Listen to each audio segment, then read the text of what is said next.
Buenas, mi nombre es Fabián y en este capítulo vamos a hablar acerca de lo que es la dinámica del movimiento rotacional. Lo primero que vamos a hablar es acerca de el concepto de torque o momento de torsión. Entonces, cuando hablamos de torque, podemos hablar de que el torque es una medida cuantitativa de la tendencia de una fuerza para causar o alterar la rotación de un cuerpo. A esto le vamos a llamar torque. Entonces, podemos decir que es una medida cuantitativa y nos va a indicar qué capacidad tiene un cuerpo de poder rotar o no, ¿verdad? Cuando se le aplica una fuerza. Entonces, si yo tengo este lápiz de acá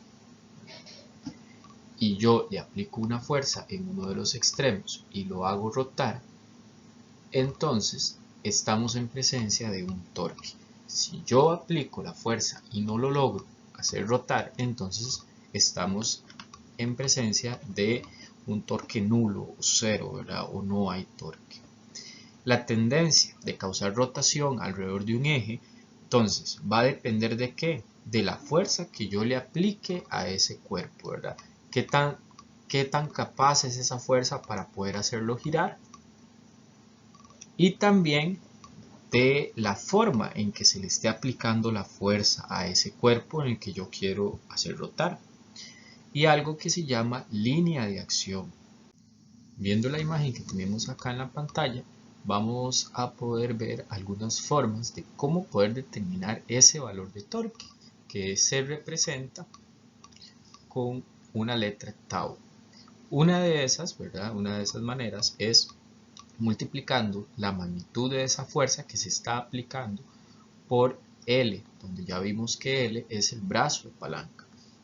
Para el caso de nuestro dibujo, ¿verdad? Tenemos un cierto eje, una varilla o un tornillo, algo, ¿verdad? Que está girando alrededor de este eje. Vean que el giro es sentido contrario a las manecillas del reloj y hay una cierta fuerza, donde esa fuerza, ¿verdad? Está dirigida hacia arriba.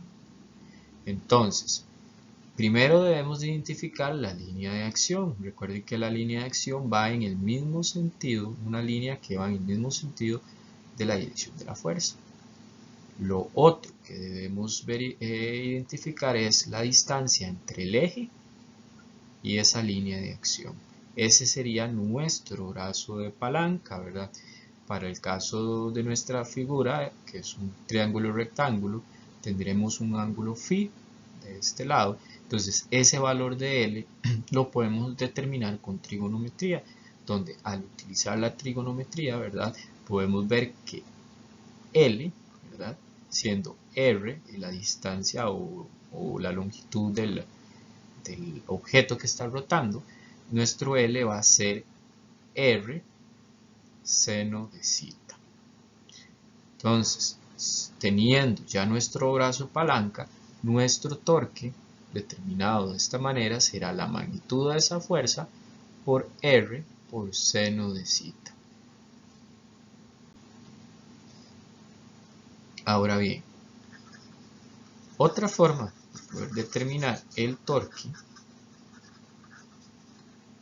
sería con la ecuación que tenemos acá, en el centro de todas estas ecuaciones, donde se usa la ecuación para torque, que va a ser el R por la magnitud de F por el seno de phi, ¿verdad? Entonces, ¿qué es lo que hay que tomar en cuenta acá? Bueno, R va a ser la distancia o la longitud del objeto que está rotando, F la magnitud de la fuerza, ¿verdad? Que en este caso, si este es nuestro eje, este sería el cuerpo que está rotando, y luego la fuerza F de acá.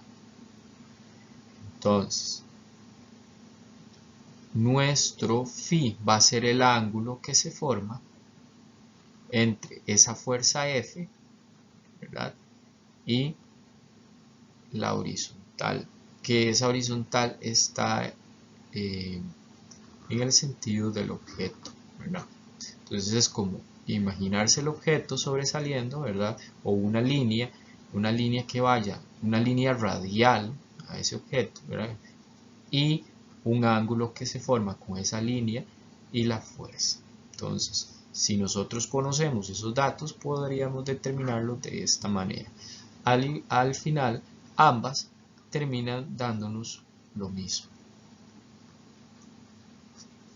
Y una última forma en la cual podemos identificar el torque sería la siguiente, utilizando la ecuación de torque que nos dice que es igual a una fuerza tangencial por el radio. Entonces, para poder recordar esto, podemos ver el caso de un círculo donde una fuerza tangencial sería una fuerza que sea tangente a ese círculo. Recordando el concepto de velocidad tangencial, ¿verdad? Que también era tangente al círculo.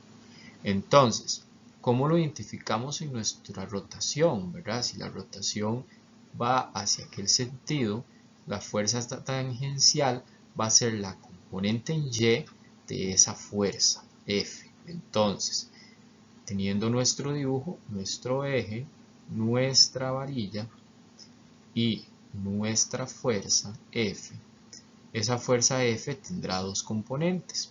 Una componente en el eje que le llamábamos X, que va a ser el mismo eje radial, ¿verdad? O que tenga el mismo sentido que nuestro cuerpo que está rotando, y un eje que va a ser perpendicular a ese eje que definí como X, ¿verdad? Y en ese que definí como perpendicular, que hace nuestro eje Y, va a tener una componente en Y, ¿verdad? Una componente de esa fuerza. Esa componente que estoy dibujando en verde sería nuestra fuerza tangencial. Entonces solo sería determinar esa fuerza tangencial, que ya sabemos que si esto sería phi, ¿verdad? Este ángulo que está acá. Entonces la fuerza tangencial se puede sacar con trigonometría, donde podemos ver que es F seno de phi. Entonces, si ya tenemos nuestra fuerza tangencial, entonces podemos decir, por lo tanto, que el torque va a ser esa fuerza tangencial por radio. Y podemos ver que es lo mismo que lo que se obtuvo de las otras formas. Entonces, la torca tenemos que verla como un vector. Entonces, cuando hablamos de torque, va a tener una cierta dirección. ¿Cómo damos la dirección? Bueno, la dirección la damos con un producto cruz. Vean que el torque, entonces, podemos representarlo como un vector y va a ser el resultado de un producto cruz sobre la distancia radial, que sería la distancia, qué sé yo, que este es el eje y esta es la varilla que está rotando, ¿verdad? Que rota hacia allá, la distancia, el radio sería este. Entonces, la distancia radial tiene este sentido. Producto cruz, la fuerza. Entonces, aquí lo que tenemos que recordar es la mano derecha, ¿verdad? Entonces, esta es nuestra fuerza. Recuerden que cuando hacíamos mano derecha para un producto cruz, mis dedos deberían de apuntar el primer vector y luego girar la mano hacia el segundo vector. Y el pulgar indicaría la dirección del torque. Entonces, para esa primera imagen, ustedes deben de señalar primero la dirección radial y girar hacia dónde va el giro. Un ejemplo, si yo señalo la dirección radial y el giro es hacia este lado, entonces el pulgar me estaría señalando hacia arriba. Pero si más bien señalo la dirección radial y el giro es hacia el otro lado, hacia abajo quedaría nuestra dirección de torque. Es algo similar a cuando sacábamos la dirección de la velocidad angular y de la aceleración angular. Que de hecho podemos ver que cuando ustedes intenten girar la mano en ese sentido que está en la primera imagen, van a terminar con el dedo hacia abajo. En caso, cuando giren la mano ahora en el sentido de la otra imagen, van a terminar con el dedo hacia arriba. Una vez que ustedes sepan cómo determinar un valor de torque, además de saber que existe una sumatoria de torques cuando son varias fuerzas las que se aplican al cuerpo, aparece un concepto que se llama aceleración angular de un cuerpo rígido, que ya más o menos se venía trabajando desde el capítulo 9. Entonces, ¿qué es lo que nos quiere decir? Que si a un cuerpo se le aplican un montón de torques, existe una sumatoria de torques que ya no va a ser igual a cero. ¿Cuándo sería igual a cero? Esto es como análogo a las leyes de Newton. ¿Cuándo va a ser igual a cero? Cuando un montón de fuerzas no logran hacer el torque. Entonces no logran rotarlo. O tal vez, no logran que tenga una cierta aceleración angular. Entonces, cuando sí logran que el cuerpo tenga una aceleración angular, entonces esa sumatoria de torques va a ser igual al momento de inercia del cuerpo que está rotando, que ya vimos que eso se puede sacar con las imágenes, ¿verdad? Los dibujos de los diferentes cuerpos, o con el teorema de ejes paralelos, o conociendo que son masas puntuales. Ese momento de inercia lo multiplicamos por alfa z, que sería la aceleración angular que tiene el cuerpo. Y listo.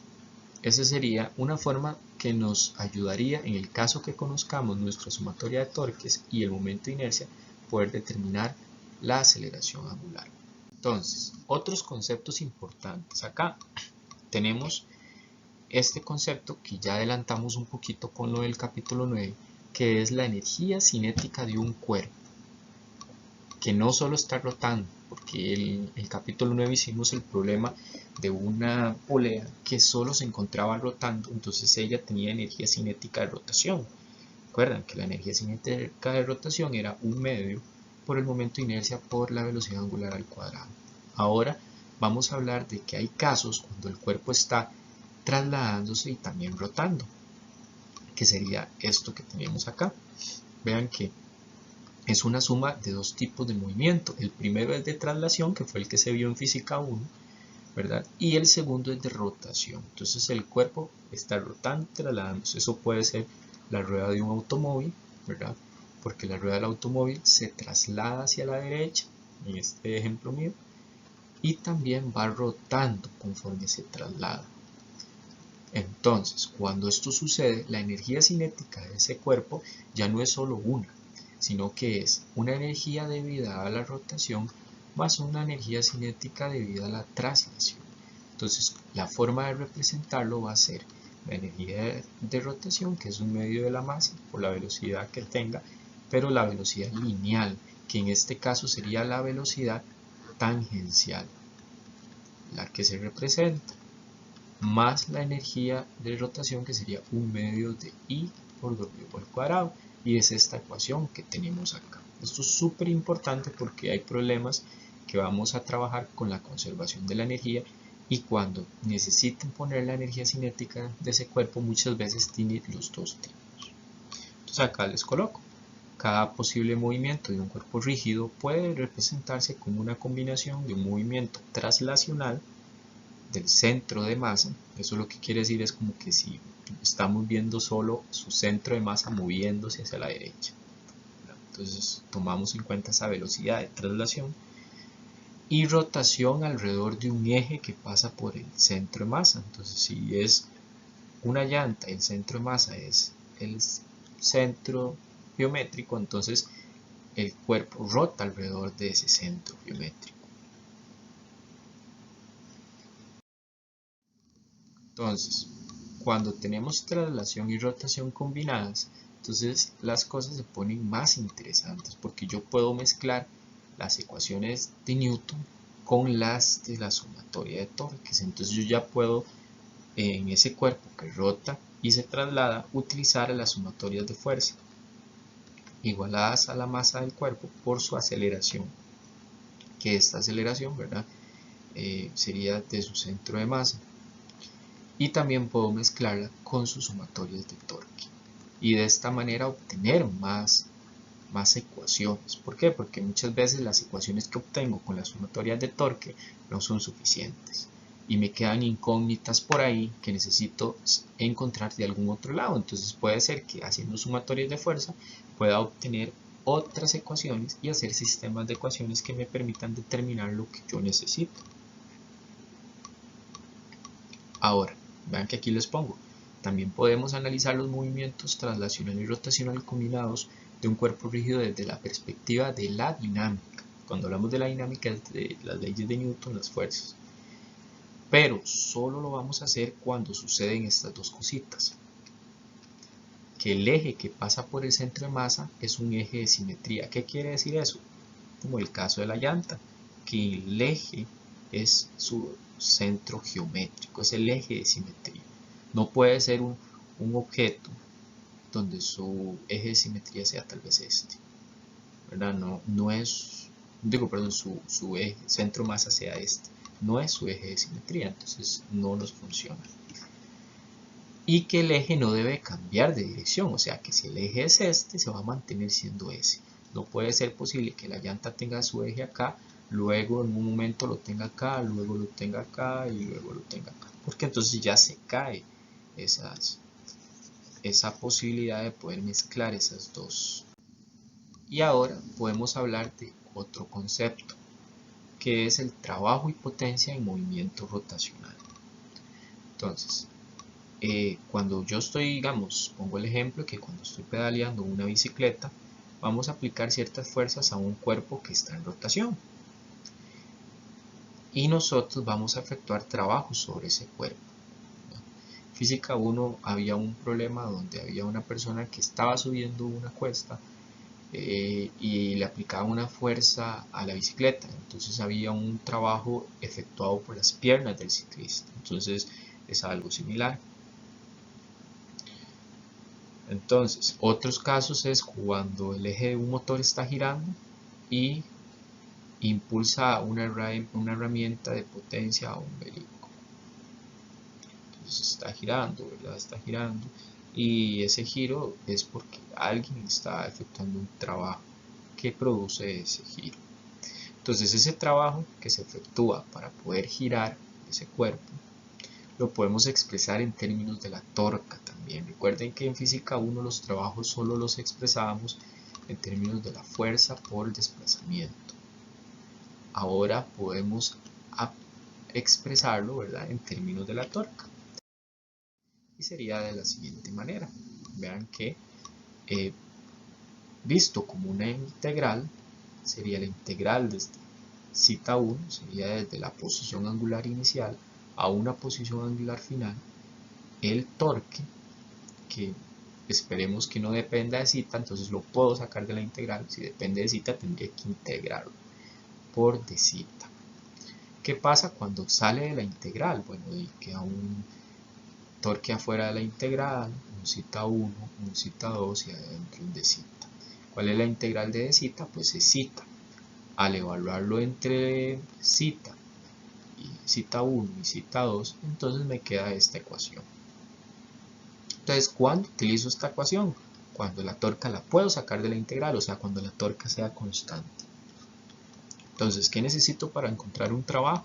Simplemente el torque neto y el cambio de posición, o sea, que si el cuerpo estaba en un cierto ángulo y yo lo roté a otro zeta 2, ese cambio de zeta 1 zeta 2, que se puede expresar como zeta 2 menos zeta 1, ese desplazamiento angular es lo que necesito junto a la torca neta. También existe una forma de expresar un teorema similar a lo que conocíamos como el teorema de trabajo de energía. ¿Se acuerdan que en física 1 el teorema de trabajo de energía me decía que el trabajo total iba a estar dado por K2 menos K1, donde K2 iba a ser un medio de la masa por la velocidad 2 al cuadrado y K1 un medio de la masa por la velocidad 1 al cuadrado. Ahora, yo puedo expresar el trabajo total en términos de la energía cinética rotacional. Entonces, vean acá cómo es que se expresa algo muy similar y podríamos resolver problemas usando esto, el trabajo y la potencia en movimiento rotacional. Entonces esto sería nuestro trabajo y la potencia yo la podría representar como la multiplicación entre el torque neto y la velocidad angular que tenga el cuerpo. Ahora sí, vamos con otro concepto. Este concepto es el de momento angular. Entonces, el momento angular se representará con una letra L. Entonces, ¿a qué es análogo? Porque si se dan cuenta, en movimiento rotacional hay cosas análogas con el movimiento lineal.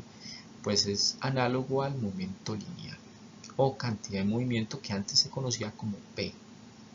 Solamente que el momento angular es el resultado del producto cruz, o sea, es un vectorial entre el radio y ese momento lineal. Entonces vean que sería R, el momento lineal era M por 1.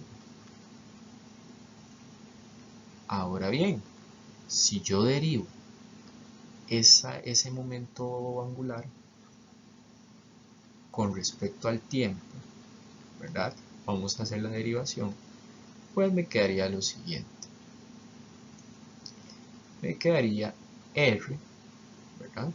La derivación no se aplica a este, sino que solo voy a aplicar al segundo. Vean, entonces me quedaría M dv de t, o sea, M por A, eso es fuerza. Según la sumatoria de fuerzas es igual a M por A. Entonces, cuando yo derivo el momento angular con respecto al tiempo, lo que estoy obteniendo es un producto cruz entre R y entre la fuerza.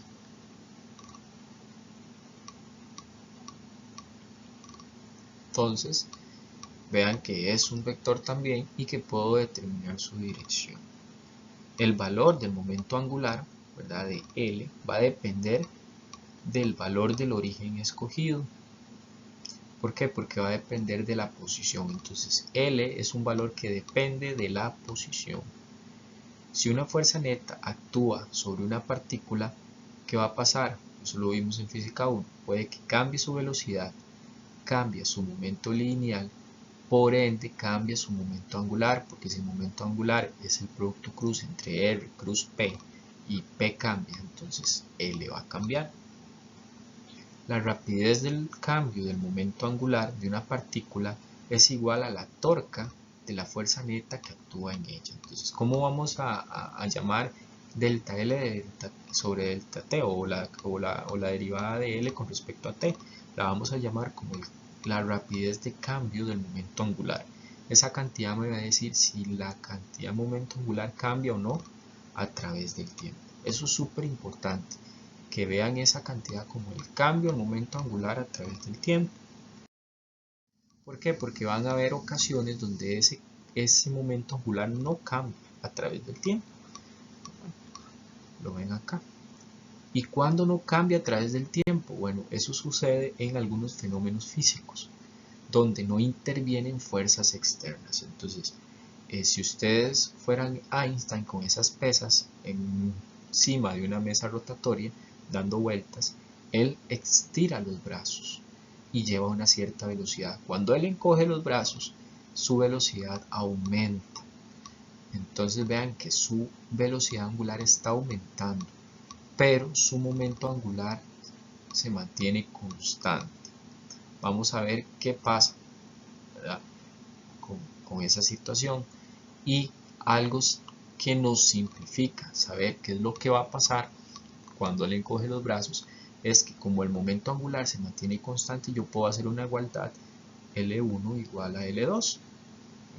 Este va a ser mi momento 1 y este va a ser mi momento 2, donde L1 va a estar definido con una ecuación de momento angular que va a ser I1 por W1, donde I1 es el momento de inercia que tiene la persona al inicio, W1 la velocidad angular que tiene al inicio. Va a ser igual al momento de inercia de la persona en el momento 2 por la velocidad angular que tiene la persona en el momento 2. Entonces vean que los momentos de inercia pueden cambiar. ¿Por qué? Porque la inercia depende de la figura geométrica. Entonces vean que primero el hombre tiene los brazos extendidos, luego los encoge. Entonces hay un cambio en la figura geométrica de la persona, entonces hay un cambio en el momento de inercia. Y si hay un cambio en el momento de inercia y eso es un valor de igualdad, entonces para que esa igualdad se mantenga, pues tienen que cambiar los W. Y por eso cambia la velocidad de la persona.